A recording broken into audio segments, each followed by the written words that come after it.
Oi, pessoal! Bem-vindos ao Mente Reflexiva, um espaço para você refletir e aprender sobre a psicologia toda semana. Essa semana eu queria trazer uma reflexão, afinal, estamos no Mente Reflexiva e tem matutado assim na minha cabeça, gente. De vez em quando, né, eu tô lendo coisas, tô consumindo algum tipo de conteúdo, eu consumo muita coisa de psicologia e as coisas ficam na minha cabeça. E normalmente eu falo pros meus pacientes, se ficou, pega que é seu.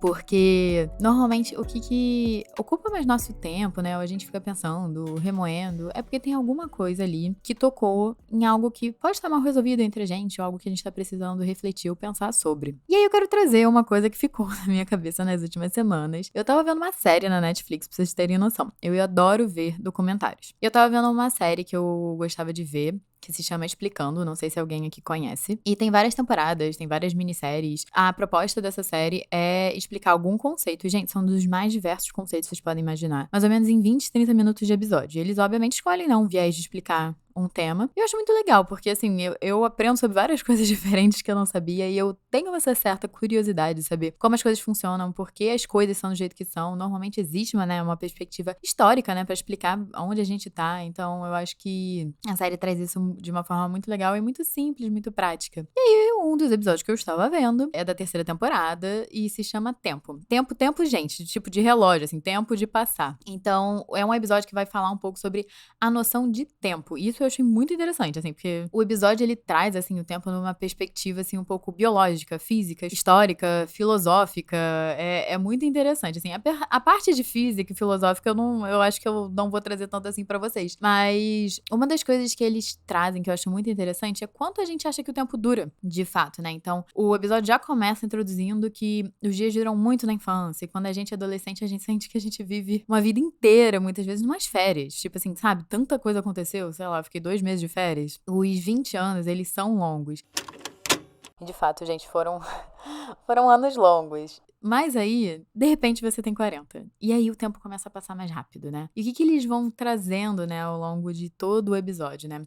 Que a gente pode acelerar ou diminuir o tempo, né? No sentido da nossa sensação, que o tempo tá passando mais rápido ou que o tempo tá passando mais devagar. Tudo depende de como a gente vai escolher passar o nosso tempo. E o interessante é, quanto mais memória a gente acumula num certo período de tempo, mais tempo a gente acredita que esse período tenha durado. Porque mais eventos significativos aconteceram, né? Então a gente tem mais coisa pra gravar. O nosso cérebro tem mais coisa significativa pra gravar. E aí a nossa percepção de tempo, ela aumenta. Mas à medida que a gente vai envelhecendo, que a série traz, a gente vai ficando muito ocupado, né? Com rotina, com obrigação. E aí fica mais fácil de esquecer quando a gente tá imerso em só fazer coisas que talvez a gente não goste tanto, ou só fazer o que a gente deveria estar fazendo e não necessariamente o que a gente gostaria de estar fazendo. Então, por isso que talvez algumas pessoas estejam me ouvindo aqui, a infância parece ter sido uma das fases mais duradouras, assim, da vida, sabe? Pensando proporcionalmente, sabe? Quanto de memória eu tenho da infância e quanto de fato o tempo durou, sabe? 10 anos, mas aí, sei lá, os últimos 10 anos da minha vida eu não tenho quase nenhuma memória significativa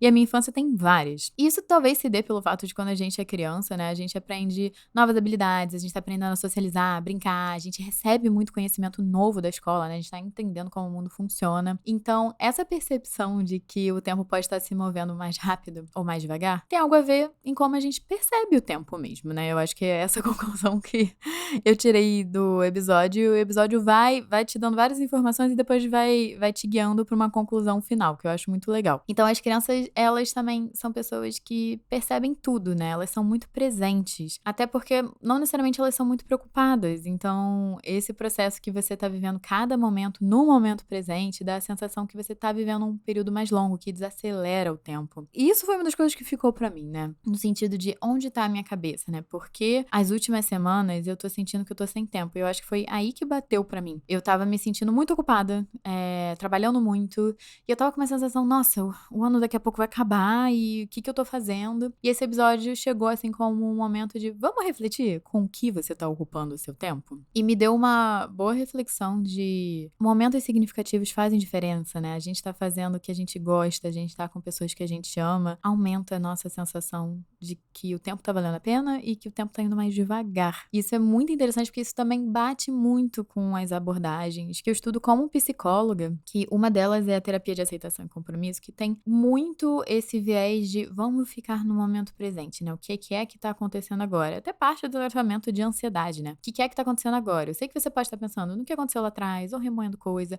ou você pode estar pensando lá na frente, né? No que pode acontecer, que você tem que se prevenir, que as coisas têm que acontecer agora pra não acontecer nada de ruim no futuro. Mas nesse meio tempo que você tá entre o passado e o futuro, você esquece de viver o presente. E é no presente que, olha, por acaso, nós nos sentimos mais felizes e mais realizados e com a sensação que a gente tá mais preenchido. Eu acho que isso nem sempre é óbvio, né? Porque a gente muitas vezes tá tão acostumado a estar resolvendo problema, fazendo um bando de coisa, que a gente esquece se a nossa vida realmente tá valendo a pena ser vivida. Eu sei que essa frase algumas vezes pega muito, né? Quando a gente fala, será que minha vida vale a pena ser vivida? E é questionamentos que a gente tem que fazer diários. Eu não tenho como dar uma fórmula pra vocês aqui do que vai fazer vocês felizes ou vai fazer com que o tempo passe mais devagar ou que tenha a sensação que tá valendo a pena, sabe? O tempo que vocês estão gastando, com o que vocês estão gastando, porque eu acho que isso vai muito individual de cada um do que é importante. Mas esse episódio também trouxe uma outra perspectiva que ser social, né?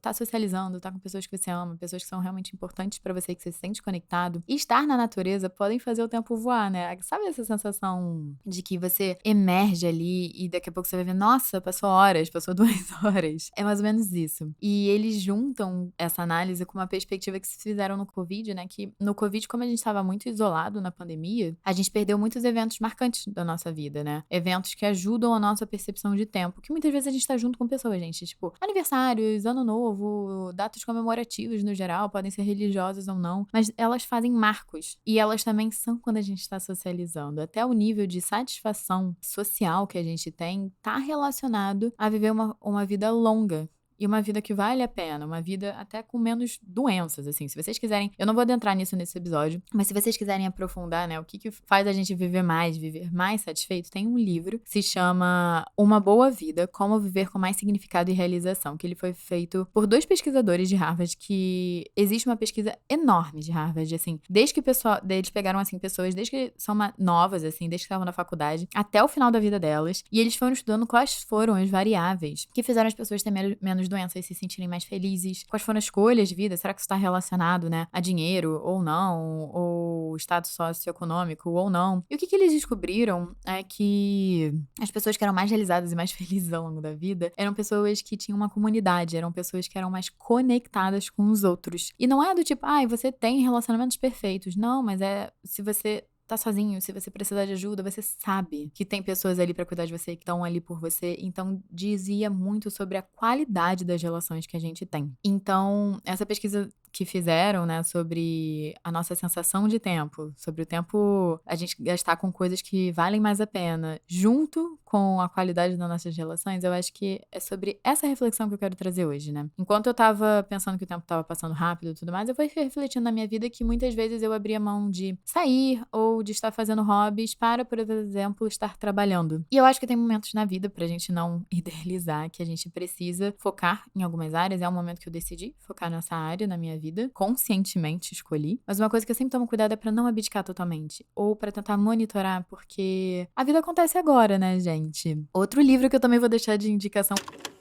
Hoje eu tô indicando vários livros, que é A Morte é um Dia que Vale a Pena Viver e Um Excelente Motivo para se Buscar um Novo Olhar para a Vida, que é da Ana Cláudia Quintana Arantes. Provavelmente, não sei se vocês já ouviram falar desse livro, que esse livro é bem famoso, mas o que eu quero deixar de indicação também, que vai pra minha próxima reflexão é, a gente tem um tempo escasso. O que eu gosto da Ana é que o livro começa, e me marcou muito uma frase dela, que é, se a gente pensar com a vida pela perspectiva da morte, né, que é, em algum dia vai acontecer pra todo mundo aqui que tá me ouvindo. Será mesmo que você tá tomando as escolhas que você gostaria? Será mesmo que você vai olhar pra sua vida e falar, dado que eu tenho um tempo limitado, será que gastar meu tempo com isso daqui é importante ou não? Será que é tão importante assim? E é assim que a gente vai decidindo o que é importante ou não. Não dá pra viver tudo, não dá pra fazer tudo, gente. Eu acho que isso até vem com um pouco de maturidade da gente entender que o tempo ele é escasso. Dado que o tempo é escasso, dado que todos vamos morrer, e infelizmente talvez tenha ficado meio mórbido, como é que a gente vai gastar o nosso tempo? E aí entra, será que a gente quer que o tempo passe de maneira super acelerada e a gente nem veja a nossa vida passar, ou a gente quer que o tempo passe devagar. Ou a gente pode alternar também, tá, gente? Momentos devagar, momentos rápidos, você escolhe aí o que você prefere. Mas pra mim, eu acho que o que me marcou foi que talvez eu queira que a minha vida passe um pouquinho mais devagar. Já teve momentos que eu tive muita correria e eu vejo o quando a vida passou rápido, eu deixei de aproveitar algumas coisas. Então, dado a série, né, que falou que a gente tem o poder de acelerar ou diminuir o tempo, se eu puder atualmente escolher ter o poder de diminuir um pouco o tempo e viver as coisas um passo de cada vez, com coisas que façam sentido pra mim, que realmente conectem comigo, que façam sentido com os meus hobbies, meus objetivos de vida, a vida vai ficar muito mais leve. Mas pra isso, a gente sempre tem que estar se questionando o que tá acontecendo, porque eu tô com essa sensação que o tempo tá passando rápido, que eu não tô com tempo pra nada e que eu sempre tô ocupada, porque se a gente vai no automático, os compromissos vão engolir a gente, porque acredito que a maioria das pessoas que tá me ouvindo aqui já entrou na vida adulta. Então, a gente tem muita obrigação. Mas onde no meio das obrigações a gente vai ter espaço pra viver a vida que a gente quer? Então, se você gostou desse episódio, se você tirou alguma reflexão, se você achou que esse conteúdo tem valor, né? Comenta um emoji de um reloginho. Adoro. Comenta um emoji de um reloginho aqui pra você me mostrar aqui que você ouviu, que você refletiu. E também não deixa de enviar pra algum amigo ou amiga que você acha que também possa refletir junto com você sobre esse episódio. E não deixa de classificar esse podcast com 5 estrelinhas, que super me ajuda a divulgar pra mais pessoas, a chegar a mais pessoas aqui na sua plataforma de áudio. E ativa o sininho pra você não perder nenhum episódio novo que vai lançar toda semana. E também vou deixar aqui o convite para se vocês quiserem me seguir nas redes sociais, vocês podem seguir aqui o Instagram desse podcast, que vai ter alguns cortes do que é falado aqui no @reflexivacast e também no meu Instagram pessoal como psicóloga, que é o @nateresacavalcante, Teresa com H e Cavalcante com I. Tudo isso vai estar aqui na descrição do episódio, gente, para vocês só clicarem e irem direto, tá bem? Então, um beijo, gente!